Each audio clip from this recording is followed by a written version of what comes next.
இன்னைக்கு மிளகாய் தூள் அரைக்கிறதுக்கு தேவையான பொருள்லாம் வாங்குறதுக்காக காலையிலே கடைக்கு கிளம்பியாச்சு. வெயில் அதிகமா இருக்கிறதால இப்பவே நம்ம அரைச்சிடலாம் அப்படின்ட்டு ரெடி பண்ண ஆரம்பிச்சிட்டோம். என் கூட நவனிதாயாவும் சேர்ந்து எல்லாத்தையும் காய வச்சாங்க.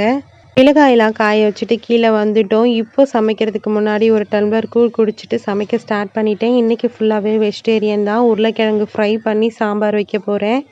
எனக்கு உருளைக்கிழங்கு பொரியலை விட இந்த மாதிரி ஃப்ரை பண்ணி சாப்பிட தான் ரொம்ப பிடிக்கும். எப்பயுமே தோசைக்கல்ல தான் ஃப்ரை பண்ணுவேன். இன்னைக்கு கொஞ்சம் சோம்பேறித்தனமாக இருந்துச்சு சமைக்கிறதுக்கு. அதனால எல்லாத்தையும் வாணல்லே போட்டு ஃப்ரை பண்ண ஆரம்பிச்சிட்டேன்.